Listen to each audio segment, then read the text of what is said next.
When I left the orphanage, I learned my uncle had left me his farm, but what I discovered in the silo would unravel a lifetime of secrets, forcing me to choose between a fortune I never wanted and a truth that could cost me everything. It's a story about inheritance, not of land or money, but of choices. And if you've ever stood at a crossroads wondering if you had the strength to pick the right path instead of the easy one, then I need you to stick with me. Hit that subscribe button because this channel is for people like us, the ones who've had to find our own way home. The day I turned 18 was the day I ceased to exist, at least according to the state. For 10 years, I had been a file in a cabinet, a name on a list, a bed in a dormitory. Leo Grayson, Ward number 734. Now I was just Leo. The name felt too short, too exposed. The gray gates of the St. Jude's Home for Boys clicked shut behind me with a sound of finality, a heavy, metallic sigh that had been the soundtrack to my entire adolescence.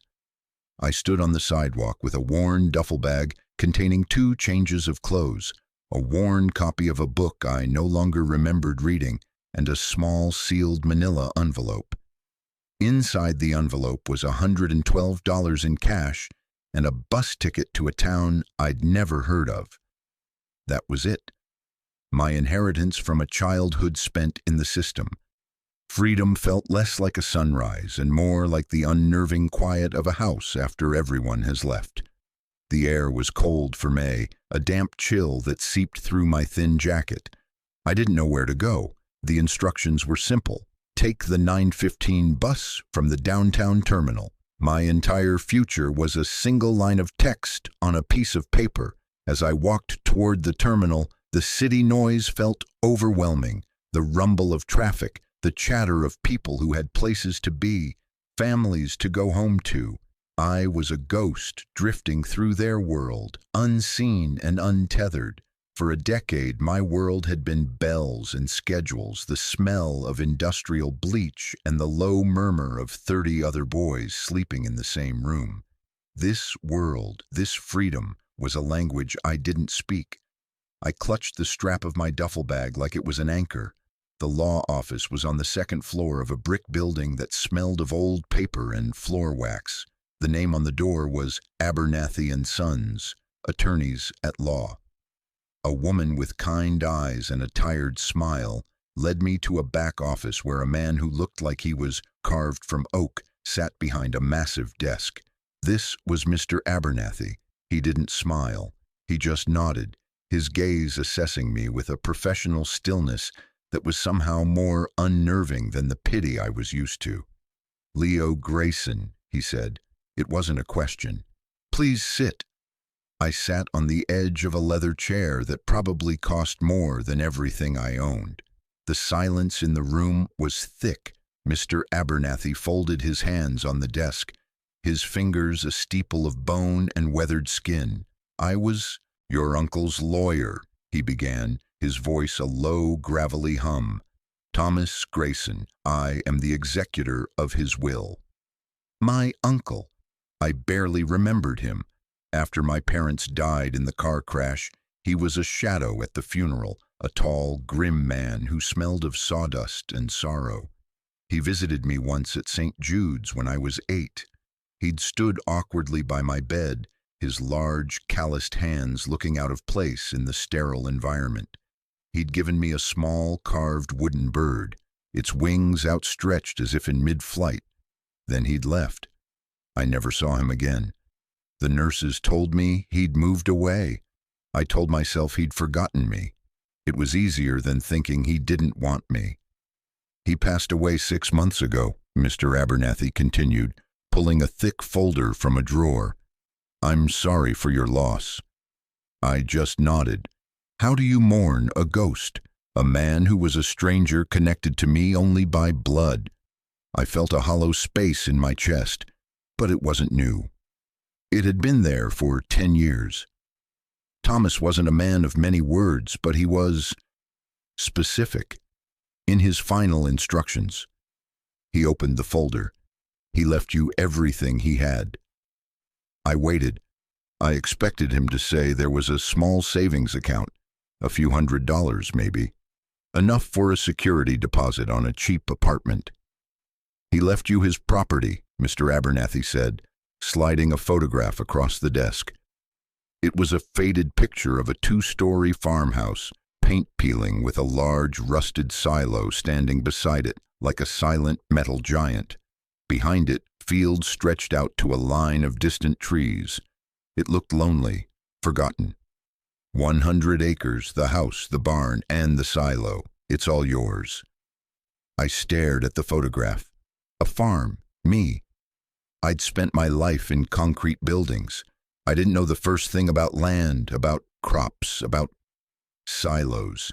A wave of panic, cold and sharp, washed over me. What was I supposed to do with a farm? "There are complications," Mr. Abernathy added, his tone carefully neutral. He pulled out another sheet of paper. It was a tax delinquency notice. "The property taxes haven't been paid for 3 years. You owe the county close to $15,000. Furthermore, the house is in a state of serious disrepair. The land hasn't been worked in over a decade. As it stands, the property is worth less than the debt attached to it." The flicker of hope I hadn't even realized was there died instantly. Of course, it was a joke, an inheritance that was actually a burden, a home that was just a bigger, more isolated box to be trapped in. It was a classic St. Jude story. You get out, you think you're free, and then the world hands you an anchor and tells you to swim. "So I'm in debt," I said, the words tasting like ash. "Technically, the estate is in debt. You can refuse the inheritance. The county will seize the property and sell it at auction. The debt will be cleared, and you walk away, free and clear, with nothing." He paused, his eyes meeting mine. "That would be the sensible thing to do." I looked back at the photograph, the peeling paint, the sagging porch, the monolithic silo. It was a wreck, a burden, but it was also the only thing anyone had ever left me. It was a connection, however frayed, to the family I had lost. Refusing it felt like letting that last thread snap. It felt like agreeing with the world that I was worth nothing, that I came from nothing. "Is there anything else?" I asked, my voice barely a whisper. Mr. Abernathy seemed to consider me for a long moment. "Your uncle left this for you as well." He slid a small, heavy object across the desk. It was a single, old-fashioned iron key, pitted with rust, attached to a simple ring. "It's the key to the front door." He then pushed a small, sealed envelope toward me. "And this, he instructed me to give it to you only after I had explained the financial situation. He wanted you to know exactly what you were walking into." I picked up the key. It was cold and solid in my palm. A key to a house, a home. My home? The thought was so foreign, so terrifyingly vast, that I couldn't wrap my mind around it. "What do I do?" I asked him, looking up from the key. I wasn't just asking about the farm. I was asking about everything. The lawyer's stern expression softened for the first time, a subtle shift in the lines around his eyes. "Thomas was my friend, not just my client. He was a complicated man, Leo. He made choices I didn't always understand, but he was not a cruel man." He leaned forward slightly. "He told me that what he was leaving you wasn't a gift, but a question. The sensible thing to do is walk away, but I have a feeling your uncle wasn't banking on you being sensible." He stood up, signaling the end of our meeting. "The bus to Harmony Creek leaves in an hour. The farm is about 2 miles out of town. The key is in your hand. The choice is, too." I walked out of that office with the key clutched in my fist and my uncle's sealed letter in my pocket. The $112 from the state felt like pocket change. The $15,000 debt felt like a mountain, and the farm, a place I'd never seen, felt like a destiny I couldn't escape.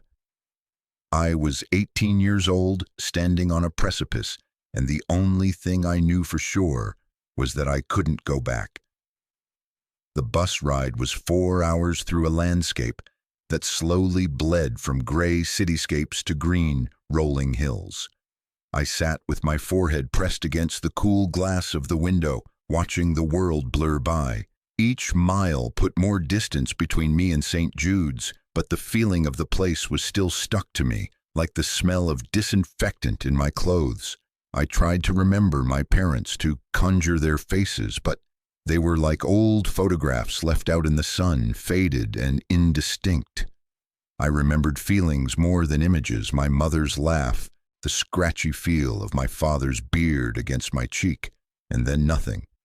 Just the sharp, terrifying memory of sirens and flashing lights, followed by the cold, impersonal hands of strangers. I tried to remember my Uncle Thomas, too. That one visit was all I had. He'd been a carpenter, I think. My dad had mentioned it once.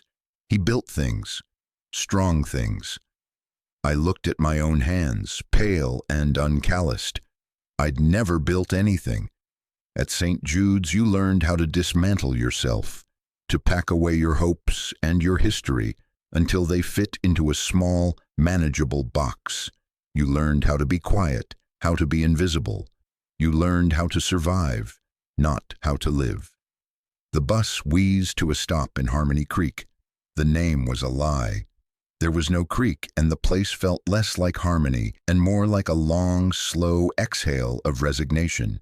It was a single main street with a handful of storefronts, a grocery, a diner with a flickering neon sign, a hardware store, and a post office. A few people on the sidewalk turned to look at me as I stepped off the bus, their gazes lingering with the quiet curiosity of a small town noticing a stranger. I felt my otherness like a physical weight. I was the boy from the orphanage, the city kid, the outsider. I asked the bus driver for directions to the Grayson place. He grunted and pointed down a long, paved road that stretched out of town and disappeared into the trees. Couple miles that way, can't miss it. The old silo's the only thing that tall for miles. The walk was longer than I expected. The duffel bag grew heavier with each step. The sun was beginning to set, painting the sky in shades of orange and bruised purple. The air grew cooler, carrying the scent of damp earth and something wild and green. It was a smell of life, so different from the sterile air of the institution. As I walked, the silence of the countryside began to press in on me. It wasn't empty silence, it was filled with the chirping of crickets and the rustle of wind through the tall grass lining the road. It was a living silence, and it made me feel even more alone. And then I saw it. Just as the driver said, the silo came into view first, a dark cylinder against the fading light. Then the barn, its roof sagging in the middle like a broken spine. And finally, the house. It was worse than the photograph. The windows were dark and empty, like vacant eyes. A shutter hung from a single hinge, banging softly in the breeze. The porch steps were rotted through in places, and the yard was a tangled mess of weeds as tall as I was. It wasn't just neglected, it felt wounded, a place that had given up. My heart sank. Mr. Abernathy was right. This was a ruin, a monument to failure, my uncle's, my family's. I stood at the end of the long gravel driveway, the iron key feeling impossibly heavy in my hand.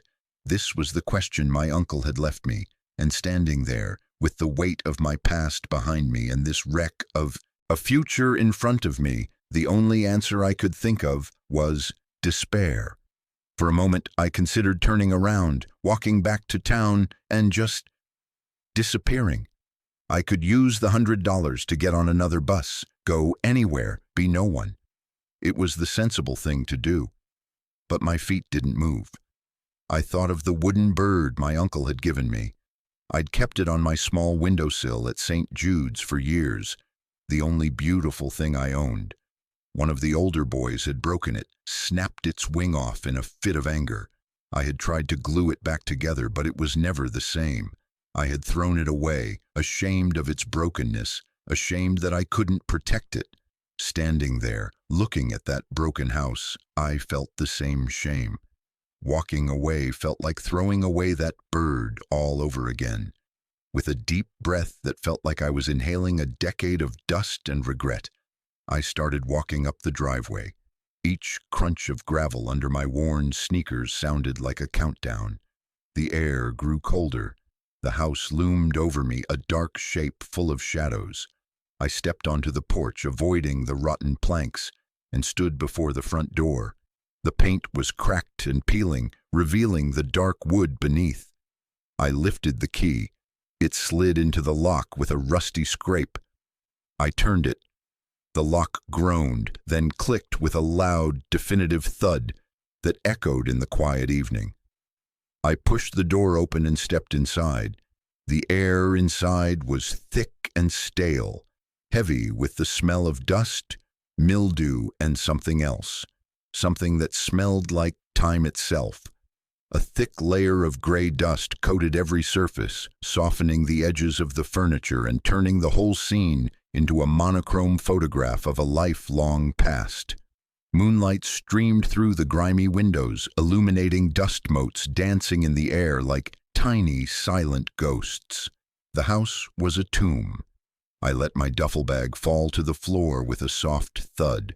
I was standing in a small entryway. To my left was a living room, where furniture sat draped in white cloths, looking like a congregation of shrouded figures. To my right, a staircase led up into darkness. Straight ahead was a hallway that led deeper into the house. I walked forward, my footsteps unnaturally loud on the wooden floorboards. I found the kitchen at the end of the hall. It was a simple room with a wooden table and 2 chairs in the center.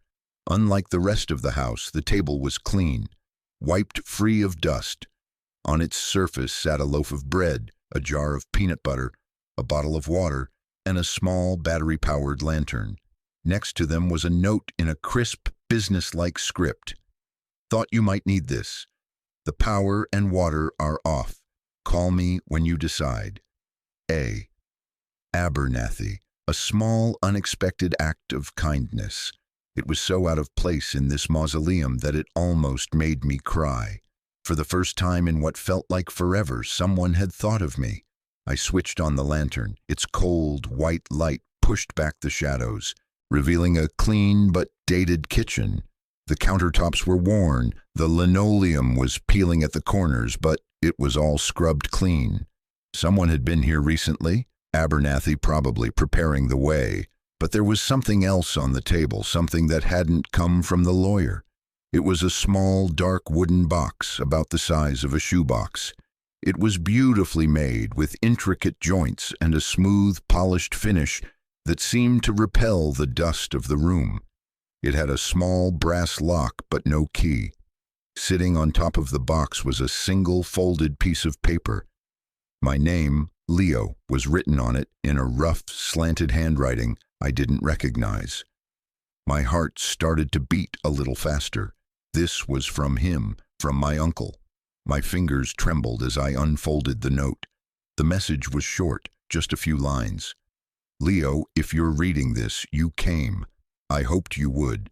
Don't trust what this place looks like. Things aren't always what they seem. The answers you need are in this box. The key is where a man keeps his heart. Find it. Thomas. Where a man keeps his heart. What did that even mean? A poem? A riddle? I looked at the locked box. It was a solid thing, a container of secrets.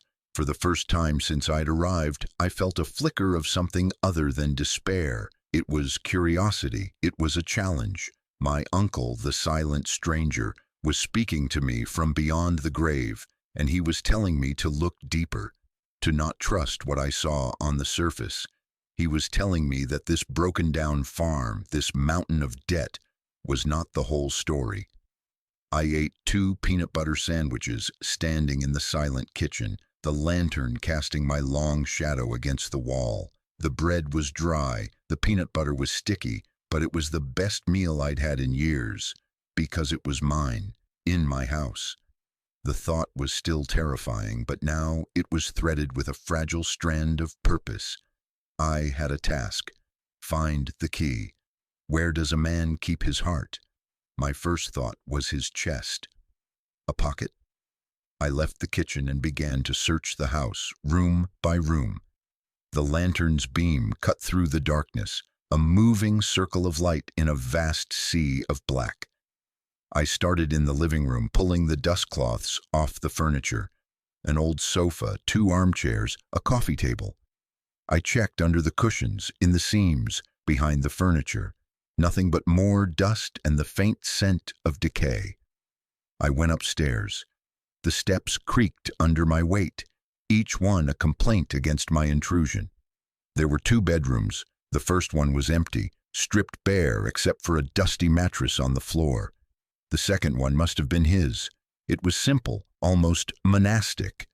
A single bed, neatly made, though the blanket was covered in a film of dust. A wooden dresser, a small nightstand, and a closet. I started with the dresser. The drawers were mostly empty, a few worn work shirts folded neatly, a pair of faded jeans. In the bottom drawer, I found a small stack of books, manuals on woodworking, joinery, and furniture design, and 1 book of poetry. I flipped through it. Several pages were dog-eared. I moved to the closet. It was dark and smelled of cedar and mothballs. A few more shirts hung there, along with a heavy canvas work jacket. It was stiff with age and stained with what looked like paint or varnish. I patted down the pockets. Nothing. Then I felt it. Inside the jacket, sewn into the lining right over where a man's heart would be, was a small, hard lump. A tiny pocket, hidden from view. My breath caught in my throat. I fumbled with the thick fabric, my fingers clumsy with anticipation. I found the seam and pulled. The old thread gave way. I reached inside and my fingers closed around a small, cold piece of metal. I pulled it out and held it in the lantern light. It was a small, ornate brass key, the perfect size for the lock on the wooden box downstairs. Where a man keeps his heart, not a riddle, a location. He had kept it close. I stood there in the silent, dusty bedroom, the key in my palm, feeling a strange connection to the man I'd never known. He had left me a trail, a series of breadcrumbs. He was leading me somewhere. I went back down to the kitchen, my heart pounding a steady rhythm against my ribs. The wooden box sat on the table, waiting. I knelt down and inserted the key into the lock. It turned with a smooth, satisfying click. I took a deep breath and lifted the lid. I don't know what I was expecting. Money, a deed, something that would solve the $15,000 problem, but it wasn't that. The box was filled with paper. On top was a thick, sealed envelope, much like the one Abernathy had given me, but this one was yellowed with age. My name was written on it in that same rough script. Beneath it were stacks of what looked like architectural drawings or blueprints, all neatly rolled and tied with string. And under those, at the very bottom of the box, was a folded, hand-drawn map of the farm. It was old and creased. The ink faded in places. The house, the barn, the fields were all sketched out in careful detail. But one thing was circled, again and again, in thick red ink: the silo. I set the map and the blueprints aside and picked up the envelope. This was it, the answers he'd promised. I broke the seal. Inside were 20 pages, front and back, covered in his handwriting. I sat down at the table, adjusted the lantern, and began to read. "My dearest Leo," the letter began. The handwriting was difficult to read at first, the letters tight and slightly shaky, as if written by a hand unaccustomed to holding a pen for so long. "If you are reading this, it means I am gone, and it means you chose to come here. Thank you. That alone is more than I probably deserve. I know you have questions. I know you probably hate me. I wouldn't blame you. I left you. I abandoned you to that place. I want you to know from the bottom of my soul that there has not been a single day in the last 10 years that I have not regretted that decision. It has been a poison in my heart. But I need you to believe me when I tell you this. I did it to save your life." I had to stop and read that line again. to save my life. What did that mean? I had always believed he'd left me because I was a burden, a reminder of the brother he'd lost. The truth, he claimed, was something else entirely. Your parents' death was not an accident. The words seemed to lift off the page and hang in the air, cold and sharp. I felt the blood drain from my face. Not an accident. The official story, the one they told me at St. Jude's, was that my dad had fallen asleep at the wheel. A tragic, simple, senseless accident. A lie. The whole foundation of my life, the central tragedy that had defined me, was a lie. Your father, the letter continued, was a good man, but he got mixed up with some very bad people. He owed them money, a lot of money. He'd borrowed it to keep his construction business afloat, thinking he could pay it back quick, but the hole just got deeper. They weren't bankers, Leo. They were predators. When he couldn't pay, they made an example of him. They ran him off the road. They made it look like an accident, and they made it clear to me that if I ever spoke a word of it to anyone, the same thing would happen to you. I felt sick. A cold dread was spreading through my veins, chilling me to the bone. The room felt like it was tilting. My father, my quiet, kind father, involved with criminals. My parents murdered. It was too much to process. It was a story from a movie, not my life. I was terrified. I was all you had left, and I knew they were watching me. They owned the local sheriff. They had people everywhere. If I kept you with me, you would have been a target, a piece of leverage to keep me silent. The only way to keep you safe was to make you disappear, to put you somewhere they wouldn't think to look, somewhere you'd be just another face in the crowd. The orphanage. It was the hardest thing I've ever done, Leo. Walking away from you that day, it broke me. I drove out here to this old farm that had been in our family for generations, and I hid. I made myself small. I became a ghost, just like I'd made you a ward of the state, all to keep their eyes off you. Tears were streaming down my face now, hot and silent. I wasn't crying for the uncle I'd lost. I was crying for the uncle I'd never known. The man who had carried this terrible secret, this unbearable grief, alone for a decade. The man who had sacrificed his life, his connection to his only family, to protect me. My anger, the cold stone of resentment I had carried for 10 years, was dissolving, replaced by a profound, aching sorrow. He hadn't abandoned me. He had hidden me. I've spent the last 10 years preparing for the day you would come here.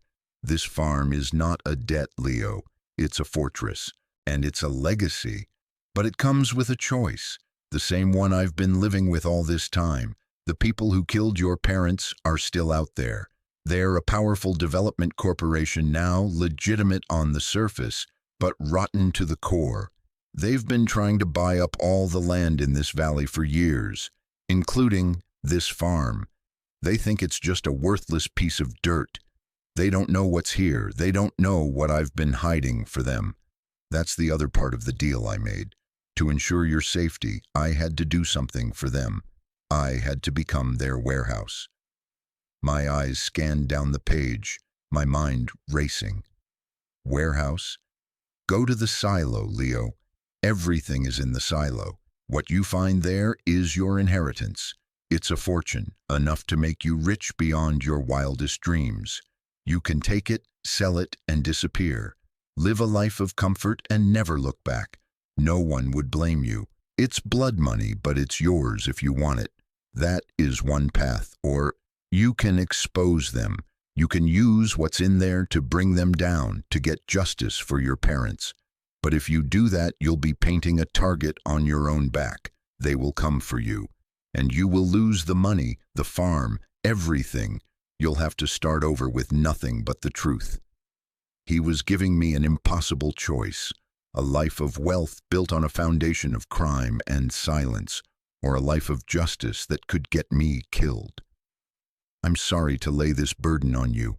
A boy of 18 shouldn't have to carry this weight, but I'm out of time. The cancer is eating me away, and I have to trust you. Whatever you choose, know this. I have always loved you. I have always been proud of you. You are your father's son, but I hope you have your mother's strength.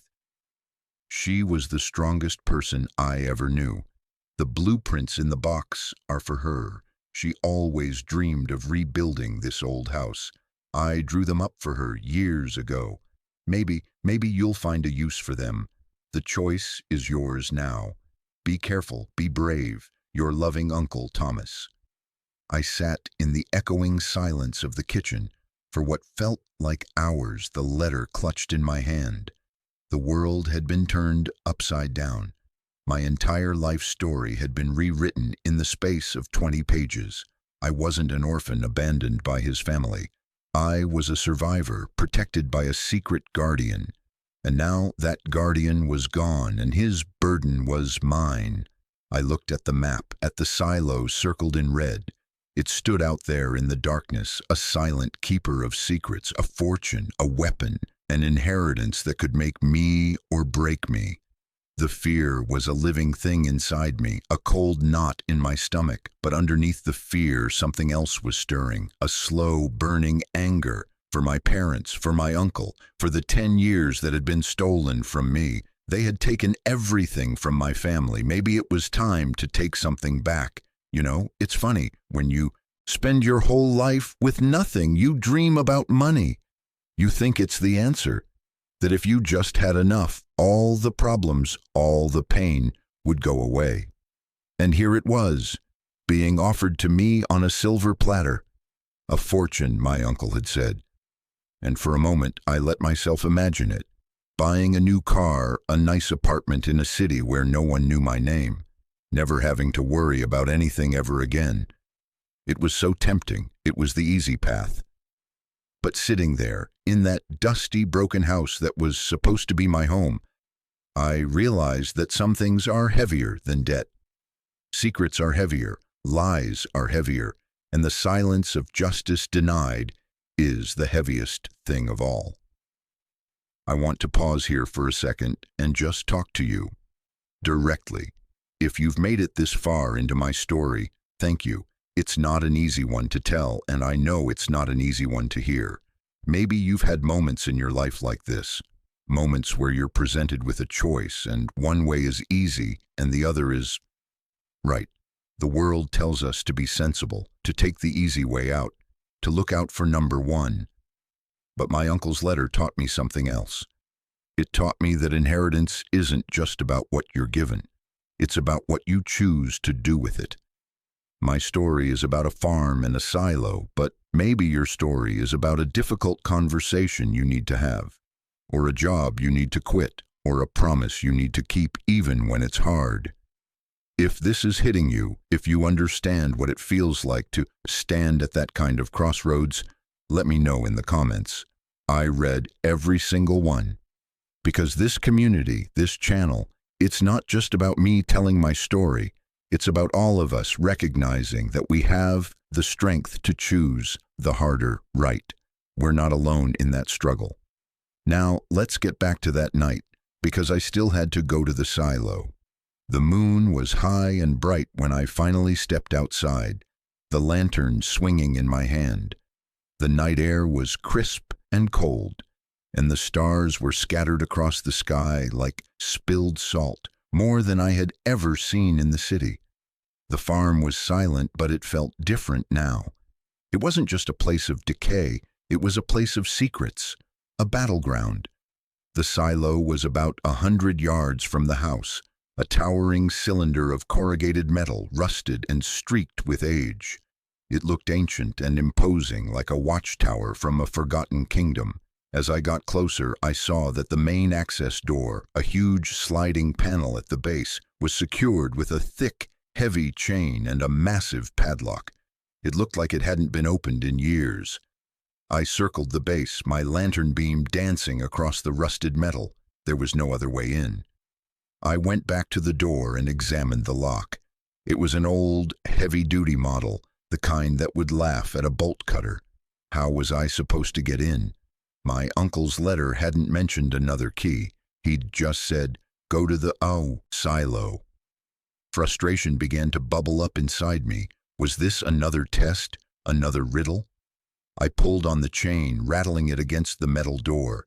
The sound was loud and jarring in the night stillness. I kicked the door, my boot making a dull thud. Nothing. I was about to give up, to go back to the house and wait for morning, when my light caught something etched into the metal frame of the door, right next to the lock. It was a small, crudely carved bird, an exact replica of the one he had given me all those years ago. Its wings were outstretched, soaring. My breath caught. It was a sign, a marker. But what did it mean? I ran my fingers over the carving. The metal was cold and rough. I looked around the base of the silo again, this time more carefully. My lantern beam scanned the overgrown weeds and dirt, and then I saw it. A few feet to the right of the door, half buried in the earth, was a flat gray stone that didn't quite match the others around it. It was too smooth, too perfectly square. My heart hammering, I dropped to my knees and started digging at the dirt around the stone with my bare hands. The earth was cold and damp. After a few minutes of frantic digging, I was able to get my fingers underneath the edge of the stone. It was heavy. I grunted with effort, pulling it up. It came loose with a sucking sound, revealing a small, dark cavity beneath. I shone the lantern into the hole. Inside, nestled on a bed of dry cloth, was another key. This one was huge, made of heavy, dark iron, and shaped like something from a medieval castle. It was the key for the padlock. I took the key, my hands shaking, and went back to the door. The key slid into the massive padlock. It was a tight fit, and I had to jiggle it. But then I felt the tumblers shift. With a loud, grating click, the lock sprang open. I unwound the heavy chain, its links clinking and groaning. The final barrier was the door itself. It was set in a rusty track.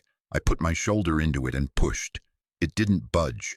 I tried again, putting all my weight, all my anger, all my grief into it.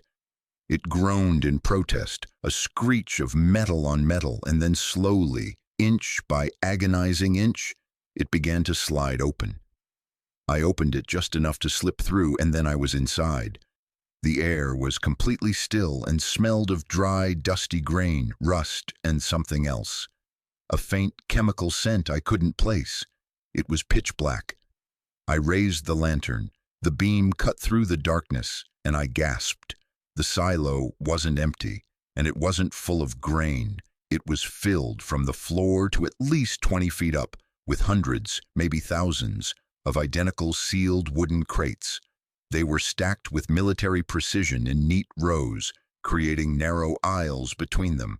Each crate was about 3 feet square, made of raw pine and stenciled with a series of numbers and a single cryptic symbol, a stylized black bird. Not the soaring bird my uncle carved, but a bird of prey, a hawk, or a falcon. This was it, the fortune, the blood money. I walked down one of the narrow aisles, my light playing over the endless stacks of crates. It was an incredible sight, a secret treasure trove hidden in plain sight. I felt like I had stepped into a movie. I reached out and touched one of the crates. The wood was rough. What was inside? Drugs? Weapons? I had to know. I went back to the entrance and looked around on the ground. Near the door, I found a crowbar leaning against the wall, right where someone would need it. My uncle had thought of everything. I grabbed it and returned to the nearest stack of crates. I chose one at random from the top. It was heavy. I jammed the end of the crowbar under the lid and pried. The wood splintered and groaned, and then the nails gave way with a series of sharp pops. I set the crowbar down and lifted the lid. I held the lantern over the open crate, my heart pounding in my chest, and looked inside. My breath caught. I was so prepared for something ugly, something illicit, that my brain couldn't process what I was seeing. The crate was packed with straw, and nestled within it were not guns or bricks of cocaine, but things of beauty. The crate was filled with dozens of exquisite handcrafted wooden objects. There were intricately carved animals, polished to a high sheen. There were puzzle boxes with complex inlay work. There were miniature furniture sets, perfect in every detail. It was the work of a master craftsman, an artist. This wasn't a criminal's hoard. This was my uncle's work. Confused, I closed the crate and moved to another one. I pried it open. Inside this one were larger pieces, the components of a beautifully carved rocking chair, a child's crib with delicate spindles, the panels of a wardrobe with elaborate floral carvings. I opened a third and a fourth. Each one was the same. They were filled with the most beautiful woodwork I had ever seen. This made no sense. Why would he call this a fortune? Why would he call it blood money? This was his art, his passion. It was beautiful. I slumped down against a stack of crates, my mind reeling.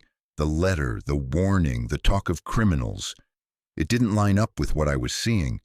Was this a trick? Was the real contraband hidden somewhere else? Then I saw it. Taped to the inside lid of the crate I had just opened was another envelope. It was smaller than the first one, and it just had one word on it. Leo. With trembling hands, I tore it open. The note inside was much shorter than the letter in the house. Leo, this is my work. This is my heart. For 10 years, I poured all my grief, all my love for you, all my regret into this wood. This is what I did in the light. This is the only part of me I am proud of. But this is not the fortune I told you about. This is not what they are storing here. My work is just the camouflage. Look beneath. Look beneath. I looked at the floor of the silo. It was poured concrete, solid and seamless. What did he mean, look beneath? I went back to the first crate I had opened, the one with the small animals. I lifted out the wooden carvings one by one, their smooth surfaces cool against my skin. I emptied the crate completely. The bottom was packed with straw. I dug my hands into it, pulling it out in clumps, and then my fingers hit something hard and flat, a false bottom. My blood ran cold.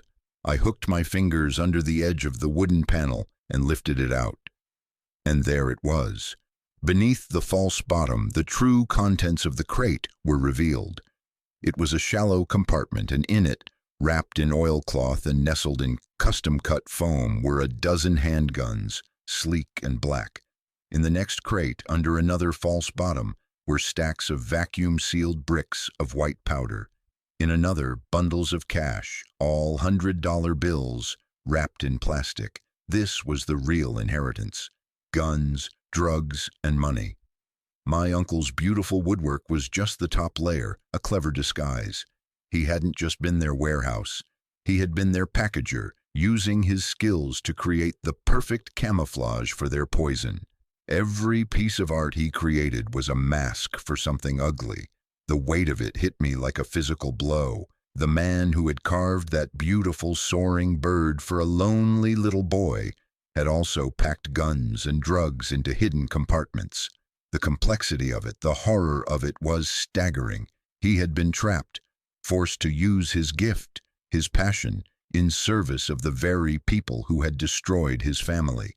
Every chair he built, every toy he carved, was a shield for their filth, and a shield for me. The fortune wasn't his woodwork, it was this multi-million-dollar inventory of crime. I stumbled back out of the silo into the cool night air, gasping for breath. The stars seemed to spin overhead. I was standing in front of a treasure chest and a tomb all at once.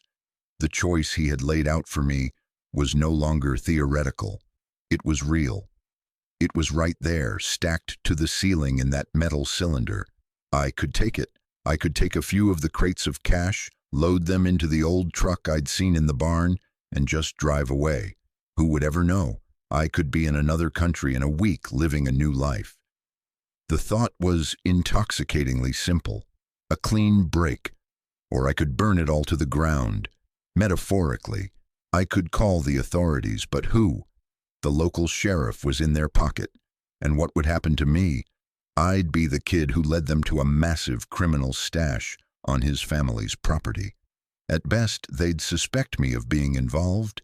At worst, the corporation my uncle mentioned would find out who tipped them off, and they would silence me, just like they silenced my parents. I sank to the ground, my back against the cold metal of the silo. I felt the full weight of my uncle's last 10 years, the isolation, the fear, the self-loathing he must have felt, turning his art into a lie. He had lived in this prison for a decade to keep me safe, and now he had passed the keys to me. He wasn't just leaving me a choice between wealth and justice. He was leaving me a choice between freedom and bondage. If I took the money, I would be rich, but I would be looking over my shoulder for the rest of my life. I would be owned by that secret just as he was. I would be trapped. If I fought them, I might end up with nothing. I might end up dead. But I would be free. I looked back at the house, a dark silhouette against the starry sky. I thought about the blueprints in the box, my mother's dream of rebuilding it, my uncle's careful drawings. It wasn't just a house. It was a symbol of a future that had been stolen from them. Taking the blood money felt like letting the thieves win. It felt like agreeing that my family's dreams, my uncle's art, my parents' lives, were worth nothing more than a pile of cash. A new feeling started to push through the fear and confusion. It was a cold, hard resolve. They had taken my parents. They had trapped my uncle. They had left me to grow up in a loveless institution. They would not take my future. They would not take my soul. I didn't know how I was going to do it. I had no power, no resources, no allies. I was just an 18-year-old kid with a 10-year-old duffel bag and a mountain of debt. But sitting there, in the shadow of that silo full of poison, I made my choice. I would not run. I would not hide. I would fight. I would burn their whole rotten enterprise to the ground. I owed it to my parents. I owed it to my uncle. I owed it to myself. I was going to get justice. And I was going to rebuild that house. The first rays of dawn were painting the horizon when I finally walked back to the house. I was exhausted, but I was also filled with a clarity I hadn't felt in my entire life. The path ahead was dangerous and uncertain, but it was mine. I had chosen it. My first call was to the one person I thought I could trust, the one person my uncle had trusted. Mr. Abernathy. I found an old rotary phone in the living room, but the line was dead. Of course, I'd have to walk back into town. I splashed my face with some of the bottled water, grabbed the letters and the blueprints from the box, and started the 2-mile trek back to Harmony Creek. The town was just waking up as I arrived. A few lights were on in the diner. I found a payphone outside the post office. I used the change from my $100 to make the call, my fingers fumbling with the unfamiliar coins. Mr. Abernathy picked up on the second ring, his voice gravelly with sleep. "Abernathy, it's Leo Grayson," I said, my voice hoarse. "I'm at the farm. I need to see you. It's about my uncle. It's about everything." There was a pause on the other end of the line. I could hear the faint sound of him sitting up, of the world shifting into a more alert state. "Are you all right, son?" "No," I said honestly, "but I will be. Can you meet me?" "I'll be there in an hour," he said, no hesitation. I sat on a bench outside the diner, watching the town come to life, and waited. An hour later, a modest sedan pulled up, and Mr. Abernathy got out. He looked different than he had in his office. He was wearing a simple jacket and jeans, and his face was etched with concern. He didn't say a word. He just opened the passenger door for me. We drove back to the farm in silence. When we arrived, I led him into the kitchen, which was now filled with the gray morning light. I laid the 2 letters from my uncle on the table. "You need to read these," I said. He sat down and read them, his expression growing more grim with every page. He read them slowly, twice. When he was finished, he looked up at me, his eyes filled with a deep, weary sadness. "I knew Thomas was carrying a heavy burden," he said softly. "I never knew what it was. I knew he was afraid of something. He made me promise that if anything happened to him, I'd make sure you got the farm and the choice that came with it." He called it his final confession. He shook his head slowly.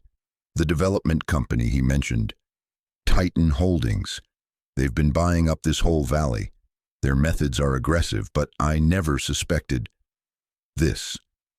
"They killed my parents," I said, the words feeling solid and real for the first time. "And they trapped him. I'm not going to let them get away with it."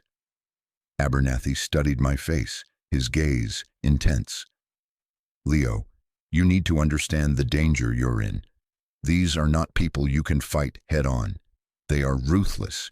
If you go to the local authorities, you'll be signing your own death warrant." "I know," I said. "That's why I called you. You're a lawyer. You know the system. There has to be a way to do this right." He was silent for a long time, his gaze distant. I could see the gears turning in his head, weighing the risks, the legalities, the danger. I held my breath. My entire plan, my entire future, hinged on this man. Finally, he nodded, a slow, deliberate motion. "There is a way, but it's not clean and it's not safe. We can't go to the state police, we can't go to the FBI's local field office. Titan has connections everywhere. But I have a contact, someone I knew from law school years ago. He's with the Department of Justice in a division that handles organized crime and public corruption. He's based out of Washington. He owes me a favor." Hope, fragile but real, flickered in my chest. "Will he help?" "If what you're saying is true, and this silo is what you say it is, he won't just help. This could be the case of a lifetime for him," Abernathy said. He stood up and paced the small kitchen.